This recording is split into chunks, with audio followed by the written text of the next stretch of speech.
औषध घेऊन कंटाळलात का? आजच जवळच्या डॉक्टर लोहिया ॲक्युपंक्चर उपचार केंद्राला भेट द्या. ऑपरेशन टाळणारी विना औषध आणि दुष्परिणाम रहित ट्रीटमेंट. गुडघेदुखी, कंबरदुखी, मानदुखी, स्लीप डिस्क, स्पॉन्डिलायसिस, लकवा, संधिवात, मधुमेहाचे दुष्परिणाम, ॲलर्जी, जुनाट सर्दी, पाळीचे विकार, लठ्ठपणा, डिप्रेशन आणि यासारख्या अनेक रोगांवर मात करा. डॉक्टर लोहिया ॲक्युपंक्चर उपचार केंद्र, Ayodhya tower, station road, Dabholkar corner, Kolhapur.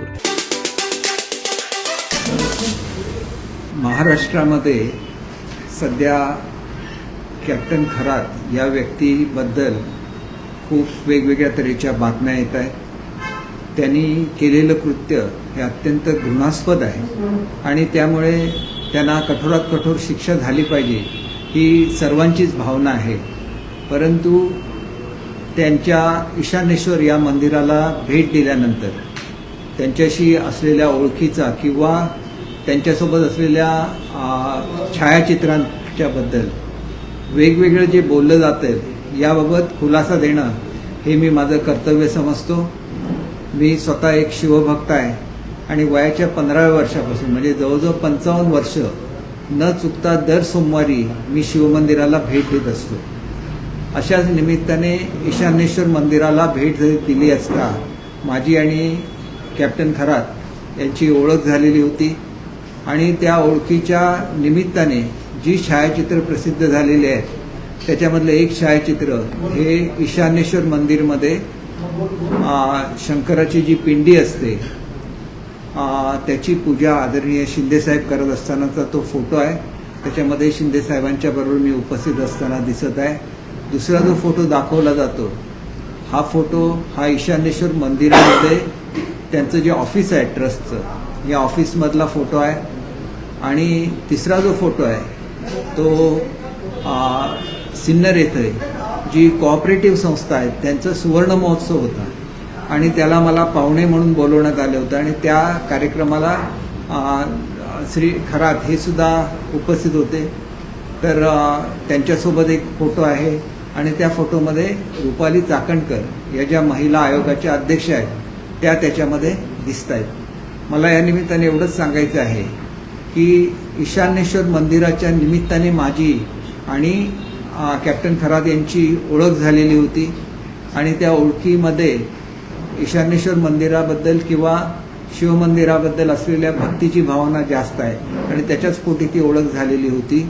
त्यांच्या कुठल्याही कृत्यासंदर्भात कुठलीही माहिती ही मला कधीही नव्हती. जोपर्यंत त्यांना अटक झाली तोपर्यंत माहिती नव्हती आणि त्याच्यामुळे त्या मंदिराचे ट्रस्टचे अध्यक्ष म्हणून अनेक आमदार अनेक मंत्री हे त्यांना भेटलेले आहेत आणि अनेकांच्या सोबत त्यांचे फोटो प्रसिद्ध झालेले आहेत.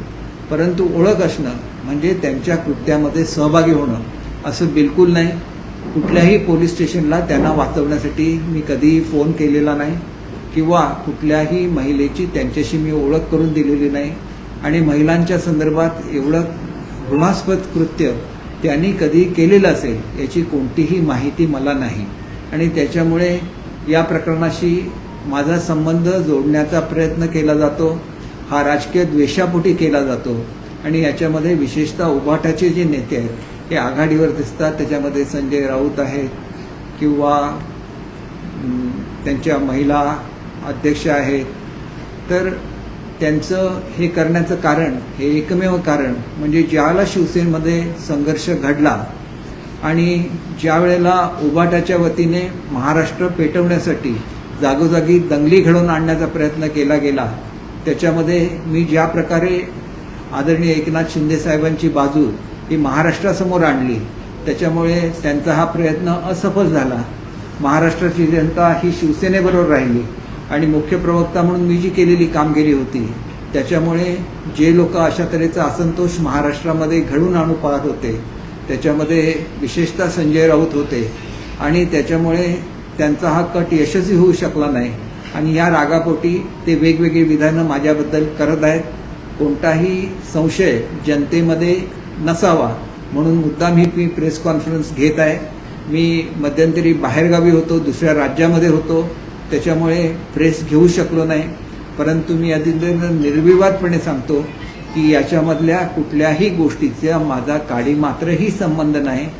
या झालेली घटना ही अत्यंत घृणास्पद आहे. त्याचा मी निषेध करतो आणि ह्या संबंधित व्यक्तीला जास्तीत जास्त कडक शिक्षा व्हावी अशी माझी ठाम भूमिका आहे. संजय राऊतांनी नाव घेतलेलं आहे. मला वाटतं की जसं तुम्ही म्हणालात की काही विभाग तयार करण्याचा प्रयत्न, काही राजकीय पार्श्वभूमी याला तुम्ही जोडू इच्छिता का? कारण जे राजकीय वाद आहेत ते आता खराच्या निमित्तानं अशा पद्धतीने येताना बघायला मिळतात. निश्चितपणे अगदी माझ्या मतदारसंघामध्ये 500 रुपये प्रत्येक महिलेला देऊन त्या ठिकाणी उभाट्याच्या वतीने मोर्चे काढण्याचा प्रयत्न झाला. वास्तविक माझा काय संबंध आहे या गोष्टीशी? कारण ही केलेली ही त्यांची व्यक्तिगत गोष्ट आहे आणि ही गोष्ट कोणालाही माहिती नव्हती. माझ्याकडे एखादी तक्रार आली असेल आणि त्याची मी दखल घेतली नसती तर माझा दोष मी मानू शकलो असतो किंवा त्यांना वाचवण्याचा कुठलाही प्रयत्न मी केला असता तर तो मनुष्य दोषी असू शकतो. केवळ ओळख असल्यामुळे ते करत असलेल्या वाईट कृत्यांशी आपला संबंध नेऊन जोडणं हे संपूर्णपणे चुकीचं आहे आणि हा सगळा प्रयत्न उभाटाकडून होतं. ज्यांच्या नेत्यांनी त्यांच्या मंदिराला पाण्याची लाईन आणून दिली, त्यांच्या मंदिराला निधी दिला, तेच लोक आज असा आरोप करतायत म्हणजे त्यांनी केलं तर ते योग्य आहे आणि दुसरं कोण मंदिरात गेलं तर ते चुकीचं आहे असं म्हणणं हे साफ चुकीचं आहे. राजकीय द्वेषापोटी हे सगळं चाललेलं आहे आणि त्याच्यामुळे कोणीही या खोट्या प्रसिद्धीला बळी पडू नये अशी माझी नम्र विनंती आहे. मी लवकरच या संदर्भात सल्ला घेणार आहे आणि एकदा या संदर्भातलं आरोपपत्र दाखल झालं खरातांच्यावर की ही जी बदनामी माझी खोटी केली गेली त्याच्याबद्दल कुठली कायदेशीर कारवाई करायची याच्या संदर्भातला योग्य तो निर्णय मी घेईन. परंतु अशा रीतीने सार्वजनिक जीवनामध्ये अत्यंत ज्यांची चांगली प्रतिमा आहे ती प्रतिमा मलिन करण्याचा प्रयत्न हा अतिशय चुकीचा आहे असं माझं ठाम मत आहे आणि मी त्या निमित्ताने या जे असा प्रयत्न करतायत त्यांचा निषेध करत असताना, खरातांचा निषेध करत असताना अशा ज्या राजकीय प्रवृत्ती आहेत की ज्यांना महिलांच्या हितामध्ये इंटरेस्ट नाही, ते खरातना जास्तीत जास्त शिक्षा झाली पाहिजे याच्यामध्ये त्यांना इंटरेस्ट नाही, परंतु इतरांची बदनामी करण्यामध्ये त्यांना इंटरेस्ट आहे असं स्पष्ट आपल्याला सर्वांना सुद्धा जाणवत असेल आणि त्याच्यामुळे माझी स्पष्ट भूमिका आहे की घडलेलं कृत्य अत्यंत घृणास्पद आहे. याचा निषेध प्रत्येक व्यक्तीने केला पाहिजे आणि कठोरातली कठोर शिक्षा ही त्या खरातना झाली पाहिजे अशी माझी ठाम भूमिका. श्रद्धा असणं हा वेगळा भाग आहे. मंदिरात जाणं, श्रद्धा असणं, देवीची पूजा करणं वेगळा भाग झाला. सगळेच राजकारणी एकाच वेळा खराबच्या पायापर्यंत जातातच कसे काय? पुरोगामी महाराष्ट्र आहे, राजकीय नेत्यांना बंधुबाबांची गरजच काय नसते. याच्यामध्ये असं आहे की कोणीतरी आपण म्हणतो की एखादं जे मंदिर आहे या मंदिरामध्ये प्रचिती येते किंवा त्या मंदिरामध्ये गेल्यानंतर आपल्याला खरोखर एक चांगली भावना असं जर एकाकडून दुसऱ्याकडे, दुसऱ्याकडून तिसऱ्याकडे असं करत एकामेकाशी चर्चेमधून या लोकांची प्रसिद्धी होते आणि त्याचा गैरफायदा अशी मंडळी घेत असतात असं माझं ठाम मत आहे. कारण मी शिवमंदिर म्हणून गेलो होतो, त्या निमित्ताने ओळख झाल्यानंतर माझ्या लक्षात आलं की अनेक महनीय व्यक्ती सुद्धा त्या ठिकाणी येत असतात.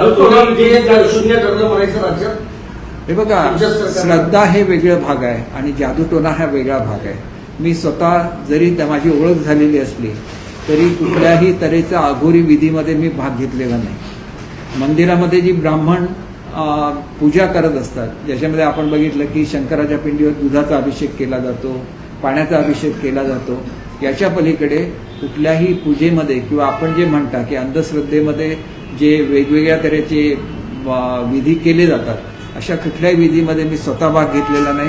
ह्याच्यापैकी आलेल्या कुठल्याही माणसाने शंकराची पूजा म्हणजे शिवपूजा करण्याच्या व्यतिरिक्त काय केलं असेल असं मला स्वतःला वाटत नाही. परंतु एकंदरीत आता ज्या बातम्या येतात त्याच्यावरून त्यांनी आपलं ज्योतिषाचं जे ज्ञान आहे त्या ज्ञानाचा गैरवापर करून अनेक महिलांना फसवल्याचं आता निदर्शनाला आणत आहे आणि अत्यंत चुकीची बाब आहे आणि महिलांवर अन्याय करणारी बाब आहे. तर त्यांना कठोर जर शासन झालं तर निश्चितपणे एक चांगला मेसेज हा संपूर्ण महाराष्ट्राला जाऊ शकेल. ज्या प्रकारे तुम्ही म्हणाला होता की 39 ते 40 आमदार होते पण माझ्या एकट्याचंच नाव होतं, पण त्यापैकी काही आमदारांना तुम्ही त्या मंदिरामध्ये नेलं होतं का? कारण आरोप आता सातत्याने बिलकुल नाही. मी फक्त शिंदे साहेबांच्या बरोबर त्या मंदिरामध्ये गेलो होतो. याच्या व्यतिरिक्त एकाही आमदारांना मी मंदिरात नेलेलं नाही आणि जे फोटो प्रसिद्ध झाले त्यातला एकही फोटो माझ्या ऑफिसमधला नाही आहे. त्या ठिकाणी सिन्नर येथं जी कोऑपरेटिव्ह सोसायटी आहे त्यांचा सुवर्ण महोत्सव होता, त्या निमित्ताने प्रमुख पाहुणे म्हणून मला बोलवलेलं होतं आणि त्याच ह्याच्यासाठी खरात सुद्धा उपस्थित त्या ठिकाणी होते आणि त्याच्यामुळे आमचा एकत्र फोटो त्या प्रस्तावात आहे. त्याचा आणि आमच्या डिपार्टमेंटचा किंवा मी घेत असलेल्या मिटिंगचा काहीही संबंध नाही. एकनाथ शिंदे त्या मंदिराची वाट कोणी दाखवली? एकनाथ शिंदे यांना त्या कोणी मंदिराची हे वाट बघा, त्यांनी सुद्धा पूर्वी त्या मंदिराबद्दल ऐकलेलं होतं. शिर्डीला कार्यक्रम होता आणि शिर्डीपासून अवघ्या 10 किलोमीटरवर हे मंदिर आहे आणि त्याच्यामुळे मी आणि ते सपत्नीक आलेले होते आणि त्यांनी तिथं पूजा केलेली आहे. ती सुद्धा शिवशंकराची पूजा केलेली आहे. दुसरा कुठलाही विधी त्यांनी त्या मंदिरामध्ये केलेला नाही. तुमची ती केवळ एकच भेट होती का? कारण अनेकदा म्हटलं जातं की तुम्ही भेटला होता, पण ती भेट त्यांच्या ऑफिसमध्ये होती का मंत्रालयात होती? नाही, दुसरा जो फोटो आहे तो ज्या गावामध्ये हे मंदिर आहे तिथल्या रस्त्याच्या संदर्भात ते एक निवेदन घेऊन आले होते, त्यावेळेचा तो फोटो आहे. तो मुंबईचा फोटो आहे आणि तो वर्षा निवासस्थानावरचा फोटो आहे. सर, एकीकडे रोहित पवार किंवा अन्य राष्ट्रवादीचेच नेते म्हणतायत की अजित पवार यांच्या घराबाहेर जी पूजा किंवा अघोरी विधी करण्यात आली होती त्याचा संबंध खराब प्रकरणाशी आहे. याच्यामध्ये अजित पवार गटाच्या आमदारांचं देखील हेच म्हणणं आहे. तुमचं काय वाटतं? तुम्हाला तुमचं काय वाटतं? नाही, मला या संदर्भातली काहीच माहिती नाही की अशा तऱ्हेच्या अघोरी पूजा ते करत असतील, हे सुद्धा मला आजपर्यंत माहिती नव्हतं आणि त्याच्यामुळे असं जर काय माहिती असतं तर मुळात त्या मंदिरातच मी गेलो नसतो. असा प्रश्न आहे की संजय राऊत म्हणतात की याला जोडून असा प्रश्न आहे की संजय राऊत म्हणतात की तुम्ही सावंतवाडीच्या जंगलात जातात आणि तिकडे जाऊन पूजा करतात. हे साफ चुकीचं आहे. मी कुठलीही पूजा करत नाही आणि मला जर कोणी सांगितली पूजा करा म्हणून तर मी साईबाबांचा भक्त आहे. मी सांगतो माझं जे काय व्हायचं ते साईबाबांच्या कृपेने व्हायचं. आज माझं वय जवळजवळ 70 वर्ष आहे. आयुष्यामध्ये असे आरोप माझ्यावर कधी आले नाही. पूजा केल्याचा आरोप माझ्यावर कधी आलेला नाही. अघोरी कृत्य केल्याचा माझा आरोप कधी माझ्यावर आलेला नाही. हे सगळे जे प्रकार असतात हे ह्यांच्या मनामधले प्रकार आहेत आणि आपल्याला माहिती आहे की काही वर्षापूर्वी संजय राऊत यांनी एका महिलेबरोबर कशा रीतीने बोलणं केलं याच्या क्लिप्स व्हायरल झालेल्या आहेत आणि किती खालच्या भाषेमध्ये ते महिलांच्या सोबत बोलतात हे सुद्धा महाराष्ट्राच्या जनतेने बघितलेलं आहे. आमच्यासारखी लोक जी महिलांचा आदर करतात, त्यांच्यासाठी नेहमी लढा द्यायला पुढे असतात, त्यांच्याबाबत असं काही बोलणं हे साफ चुकीचं आहे असं मला वाटतं. तो अनेक राजकारण्यांना सल्ले द्यायचा, कॉलवरती त्यांना भेटायला या म्हणायचा. त्याच्यानंतर अनेकदा तो असं देखील म्हणायचा की मंदिरात या, तुमच्यामध्ये काही दोष असेल तर तो देखील काढू. कधी तुम्हाला त्याने असे फोन केले किंवा कधी तुम्हाला या गोष्टीचा संशयच नाही आला की हा व्यक्ती असा असेल? मी आपल्याला सांगितलं की माझा दिवस हा साईबाबांच्या काकड आरतीने सुरू होतो आणि शेजारतीने माझा दिवस संपतो. रोज दिवसातला 1 तास हा मी अर्थात काय कामाचा वेळ फुकट घालवत नाही. पहाटे 6 वाजता माझी पहिली काकड आरती होते आणि रात्री 10:30 वाजता शेजारती होते. मी साईबाबांचा भक्त आहे आणि त्याच्यामुळे अशा तऱ्हेच्या कुठल्याही विधीमध्ये मी स्वतः विश्वास ठेवत नाही. तुमची श्रद्धा ही सगळ्यात मोठी असते आणि श्रद्धा तुम्हाला अनेक वाईट प्रसंगांमधून बाहेर काढते. त्याच्यामुळे हे जे काय राजकीय षडयंत्र संजय राऊत आणि त्यांच्या कंपनीने केलेलं आहे हे कुठल्याही परिस्थितीमध्ये यशस्वी होणार नाही याची मला 100% खात्री आहे. तुमच्या घरी काय अशी पूजा वगैरे झाली होती? माझ्या घरामध्ये आजपर्यंत कधीही पूजा झालेली नाही आहे. माझ्या घरामध्ये फक्त स्वामी समर्थांच्या पादुका येतात त्याची पूजा होते किंवा ज्यावेळेला गुरुपौर्णिमा असते त्या दिवशी साईबाबांच्या पादुका माझ्या घरी येतात त्यांची फक्त आम्ही पूजा करतो. याच्या व्यतिरिक्त कुठलीही पूजा ही माझ्या घरी कधीही होत नाही. आपण किती वेळा भेटला? असं मला नेमकं आठवणार नाही, परंतु मी शिर्डीचा भक्त असल्यामुळे पूर्वीच्या काळामध्ये सिन्नरवरून शिर्डीला जायला लागायचं. त्यावेळेला ईशानेश्वर मंदिरमध्ये जाणं व्हायचं. आता समृद्धी महामार्ग झाल्यानंतर किमान वर्षभर तरी तिथं मी गेलो नसावं असं मला वाटतं. तुम्ही ज्या प्रकारे म्हणाल की महाविकास आघाडी सरकारच्या काळामध्ये पाण्याची पाईपलाईन असं त्या मंदिराला गेली, मात्र फडणवीसांचं सरकार असताना जवळपास 1.5 कोटींची तरतूद जी आहे त्या मंदिरासाठी झाली होती आणि विविध संस्था कार्यक्रम त्याच्या माध्यमातून होणार. हे बघा, कुठल्याही मंदिराला महाराष्ट्रामधल्या अनेक मंदिरांना सरकारच्या मार्फत मदत केली जाते. जोपर्यंत यांचं हे प्रकरण समोर आलं नाही त्यावेळेला इतर मंदिरांपर्यंत प्रमाणित एक पवित्र मंदिर म्हणून त्या मंदिराकडे बघितलं जात असतं.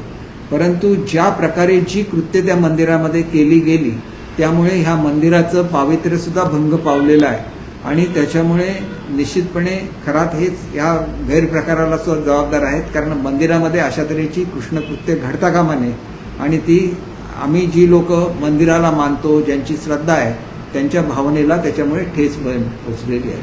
सर, याच प्रकरणामध्ये त्यामुळे रुपाली चाकणकर यांना राज्य महिला आयोग आणि प्रदेशाध्यक्ष पदावरून राजीनामा द्यावा लागला. तुम्हाला वाटतं ही कारवाई योग्य झालेली आहे?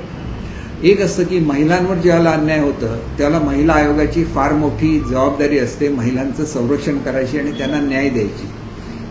त्या ट्रस्टच्या सदस्य होत्या आणि त्याच्यामुळे त्या संबंधित व्यक्ती होत्या, कारण हा प्रकार हा ईशान्येश्वर मंदिरामध्ये घडलेला होता. त्या ईशान्येश्वर मंदिरच्या ट्रस्टमध्ये डायरेक्टर म्हणून सहभागी होत्या आणि त्याच्यामुळे त्यांच्याकडून महिलांना न्याय मिळू शकेल की नाही अशी शंका महाराष्ट्राच्या मनामध्ये येण्याची शक्यता असल्यामुळे मुख्यमंत्र्यांनी त्यांना त्यांच्या पदाचा राजीनामा देण्याचे निर्देश दिले. खराब जेव्हा आपल्याला आणि शिंदे साहेबांना भेटायचं तेव्हा बोलण्याचा सूर काय असायचा, काय ते चर्चा करायची? एक गोष्ट आपण लक्षात घेतली पाहिजे की ते शिंदे साहेबांना फक्त 2 वेळा भेटले. पहिल्या वेळेला ज्यावेळेला शिर्डीला कार्यक्रम होता आणि शिर्डीपासून 10 किलोमीटरवर हे मंदिर असल्यामुळे मंदिरातल्या पूजेला ज्यावेळेला शिंदे साहेब गेले त्यावेळेला एक भेट झाली आणि दुसऱ्या वेळेला रस्त्याची दुरुस्ती करण्याची मागणी घेऊन ज्यावेळेला ते मुंबईला आले होते त्यावेळेला त्यांची चर्चा झाली. परंतु या चर्चेमध्ये त्यांच्या मागणीच्या व्यतिरिक्त कुठलीही चर्चा झाली नाही. मुद्दा असा आहे याच्यामध्ये बऱ्याच राजकारण्यांना सत्ताधारी असो किंवा विरोधक असो त्यांचे फोटो असतील किंवा बाकीच्या गोष्टी असतील व्हिडिओ वगैरे तुम्हाला टार्गेट केलं जातं असं वाटतंय का यावर? 100% टार्गेट घेतलं जातं आणि ते उभाटाकडून केलं जात आहे. माझ्या मतदारसंघामध्ये सुद्धा एका महिलेमागे 500 रुपये देऊन मोर्चा काढण्याचा त्यांनी प्रयत्न केला, पण 200-300 महिला सुद्धा जमू शकल्या नाही. जे लोक निवडणुकीमध्ये पराभूत झाले त्याच्यामध्ये अशाच प्रवृत्तीचा माफिया गुंडगिरीचा एक मनुष्य आहे, त्यांनी हे सगळं करण्याचा प्रयत्न केला. कारण कोट्यावधी रुपये माझ्या विरोधात खर्च करून सुद्धा मला तो पराभूत करू शकला नाही आणि ही माझी 4थी टर्म आहे. माझ्या मतदारसंघामध्ये आतापर्यंत 2पेक्षा जास्त वेळा कोणीही कंटिन्युअसली निवडून आलेलं नाही. मी 4थ्या वेळेला निवडून आलेलो आहे आणि हे करत असताना मी दर खेपेला ज्याप्रमाणे उभाटाचा पराभव केला त्याचप्रमाणे या अपक्ष गुंडाचा सुद्धा पराभव केलेला होता. त्याच्यामुळे हा गुंड मनुष्य याच्याकडे भरपूर पैसे आहेत आणि ह्या पैशाचा वापर करून वेगवेगळ्या सोशल मीडियाना हाताशी धरून ही सगळी कृत्य तो करतो. आणि त्याच्याचमुळे मी तुम्हाला सांगितलं की एकदा या संदर्भामधलं चार्जशीट फाईल झालं किंवा या लोकांवर काहीतरी कारवाई करायला लागतील, नाहीतर हे असंच धजावत राहतील आणि लोकांची अशाच तऱ्हेने बदनामी करत राहतील. त्याच्यामुळे या प्रवृत्तीला सुद्धा कधीतरी ठेचलं पाहिजे. ज्याप्रमाणे खरात ही एक वाईट प्रवृत्ती आहे तसंच हे बदनामी करणारी लोक सुद्धा वाईट प्रवृत्ती आहे आणि ते समाजामधल्या चांगल्या लोकांची बदनामी स्वतःच्या स्वार्थासाठी करत असतात. केसरकर साहेब, आपण एक अतिशय चांगले गृहराज्यमंत्री होता. या प्रकरणाची चौकशी करणाऱ्या SITचे टर्म्स ऑफ रेफरन्स काय असले पाहिजे आणि कालबद्ध काही मुदत त्यांना दिली पाहिजे का? मला असं वाटतं की SITमध्ये ज्या ज्या लोकांनी करातना मदत केली असेल त्यांना सुद्धा या प्रकरणामध्ये त्यांची नावं जनतेच्या समोर आली पाहिजे, त्यांना सुद्धा शिक्षा झाली पाहिजे. त्यांनी जर प्रयत्न कोणी मदत केली असेल तर एकट्यानेच त्यांनी ही कृत्य केलेली असेल तर सुद्धा ठरवायला लागेल. कारण आमच्यासारखी लोक ज्या वेळेला मंदिरात जायची त्यावेळेला हे प्रकरण उघड झालेलं नव्हतं. उघड झालं असतं तर पोलिसांनीच आम्हाला सल्ला दिला असता की या मंदिरामध्ये जाऊ नका. परंतु याचा अर्थ पोलिसांना सुद्धा या गोष्टीची कल्पना नव्हती. तर हे कशा रीतीने उघड करता येईल याच्यासाठी थोडंसं धैर्य हे महिलांना सुद्धा ज्यांच्यावर अशा तऱ्हेचे अन्याय होतात त्यांना सुद्धा थोडीशी मानसिक बळ देण्याची गरज आहे की जेणेकरून असे प्रकार लगेच समोर येऊ शकतील. कारण आमच्यासारखी माणसं ज्यावेळेला मंदिरामध्ये जातात त्यावेळेला एखादा मनुष्य ज्याला ह्या प्रकरणाची माहिती असेल त्यांनी पुढे येऊन आम्हाला थोडीशी जरी कल्पना दिली असती तर आम्हीच या संदर्भात कारवाई करायला शासनाला भाग पाडलं असतं.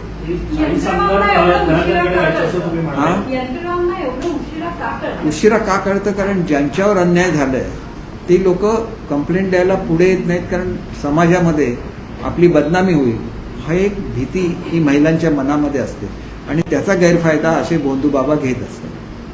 ज्या प्रकारे 40 आमदार त्यांच्याकडे जात होते असं सुद्धा तुम्ही म्हणाला होता, तर 40 आमदार कोण आहेत हे तुम्ही जाहीर करा? नाही, मी हे पेपरमधून वाचलंय. कदाचित ही फिगर 38 असेल, 37 असेल, परंतु अनेक लोकांचे फोटो आले ते जरी तुम्ही बघितले तरी त्याच्यामध्ये विरोधी पक्षाचे लोक आहेत, सत्ताधारी पक्षाचे लोक आहेत, मिनिस्टर्स आहेत, अनेक महनीय व्यक्तींचे फोटो छापून आलेले आहेत. याचा अर्थ आपली पब्लिसिटी कशी करायची हे कदाचित त्यांना चांगलं ज्ञान असेल, त्याच्यामुळे यानं त्या निमित्ताने या लोकांपर्यंत ते पोचत असतील आणि त्यांच्यावर असलेल्या फोटोंचा कदाचित त्यांनी गैरवापर सुद्धा केला असेल. आज मी काहीच सांगू शकणार नाही. या सगळ्यामध्ये तुम्हालाच केवळ टार्गेट का केलं जातं? मला टार्गेट उबाठाकडून केलं जातं, कारण त्यांचा जो डाव होता एक महाराष्ट्र पेटवण्याचा. कारण तुम्हाला माहिती आहे की आतापर्यंत शिवसेनेमध्ये खूप पडली की त्यांच्या घरावर मोर्चे नेणं, जाळपोळ करणं, हे सगळं महाराष्ट्रामध्ये घडलेलं आहे. मी ज्या पद्धतीने शिंदेसाहेबांची बाजू आसाममधून मांडली त्याच्यामुळे महाराष्ट्र शांत राहिला, आमची बाजू लोकांपर्यंत पोचली, ती त्यांना पटली, म्हणून आम्ही पुन्हा सुद्धा निवडून आलो. ऑपरेशन टायगर आणि ऑपरेशन तुतारी कुठपर्यंत आलेलं आहे, कधी पूर्ण होईल? ऑपरेशन टायगर आणि तुतारी म्हणजे अनेक खासदार जे आहेत ते एकनाथ शिंदे यांच्या संपर्कात असल्याची माहिती मिळत आहे. ठाकरे पक्ष- ते राष्ट्रीय समन्वयक बघा, वर्मा हे यांच्यासोबत मला- त्यांची बैठकही झाली असल्याची माहिती मिळते. मला एका गोष्टीची माहिती आहे की राज्यसभेच्या निवडणुकीनंतर मोठ्या प्रमाणात असंतोष हा उबाठामध्ये आहे आणि त्याच्यामुळे त्याचे परिणाम ते लवकरच तुम्हाला दिसतील अशी मला खात्री आहे. पूर्वीसुद्धा उबाठामधून निवडून आलेले अनेक लोक हे मूळ शिवसेनेकडे आले, तसंच पुन्हा एकदा घडण्याची शक्यता नाकारता येणार नाही. केवळ खासदारच अस्वस्थ आहेत की आमदारही अस्वस्थ आहेत? तुतारीमध्ये दोन्ही आले ना. खरं सुरू असताना जिरवळांचा एक आक्षेपार्ह येतो आणि तो व्हिडिओ त्यांच्याच शासकीय घरावर मला ह्याच्याबद्दल जास्त माहिती नाही, परंतु ही जी बाब आहे याच्या संबंधात राष्ट्रवादीच्या अध्यक्ष आमच्या सुनेत्रा वहिनी आहेत, त्या योग्य तो निर्णय घेतील याची मला खात्री आहे. परंतु या संदर्भातले चौकशीचे आदेश हे मुख्यमंत्री महोदयांनी सुद्धा दिलेत असं माझ्या वाचनामध्ये आलेलं होतं.